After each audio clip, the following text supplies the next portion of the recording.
Tenemos varios discursos. In several of his surviving speeches, Demosthenes, the great Greek orator, also deals with banking, though he does not do so in such a complete, profound and detailed way as Isocrates does in Trapezitica. He does give us some additional information.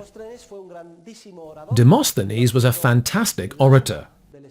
He ended up being central to the spirit of liberty in ancient Greece, against the dictatorship of Philip of Macedon, who did away with the climate of freedom in the Greek city-states. Incidentally, with the encouragement of philosophers themselves, the usual collusion between authorities and bankers began to emerge in Greece between authorities and philosophers. Los pensadores e intelectuales. Throughout history, thinkers and intellectuals have traditionally almost always wound up defending the public authorities.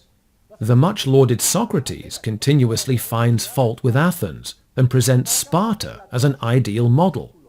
And that is not to mention Plato, his main disciple, who praises a state governed dictatorially from above by philosophers. That is, by him. Even Aristotle was the private tutor of a paranoid madman, Alexander the Great, who was actually the son of the most powerful dictator of the period, Philip of Macedon. I say this to give you a general idea. Demosthenes alone kept the flame of freedom burning in his time, and in his speeches we find various references to banking activities. Also important are the references Demosthenes makes to a fledgling theory of the cycle, because they indicate that the activity of bankers rests on confidence, and that if things go even a little wrong, the banking business collapses like a house of cards. Various studies have shown that bankers in Greece knew they should maintain a 100% reserve ratio on demand deposits, although on many occasions they violated that principle for their own benefit by appropriating a portion of deposits for their own business dealings. There is even historical evidence of some of the bubbles caused by this dishonest behavior of bankers. For example, in the years 377 and 376 BC, there was a crisis which led to the failure of the banks of Timodemus, Sosinomus, and Aristolochus, among others. Generally, such crises had a trigger. In this case, it was the attack of Sparta and the victory of Thebes.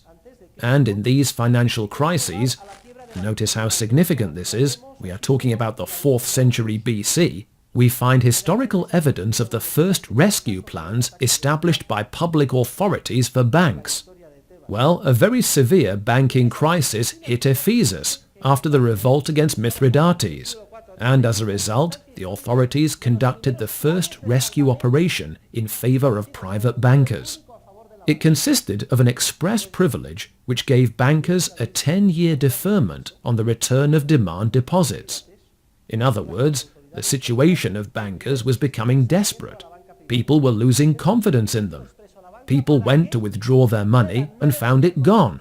It became clear that bankers had violated general legal principles. At that point, bankers turned to the ruler, and the ruler saved them. How? Instead of going after them, throwing them in jail, or hanging them by their necks, he granted them a postponement. He went along with them. He gave them the privilege of waiting 10 years to honor the obligation to return deposits. It was a sort of corralito, or bank freeze, like the one in Argentina during the time of Minister Cavallo.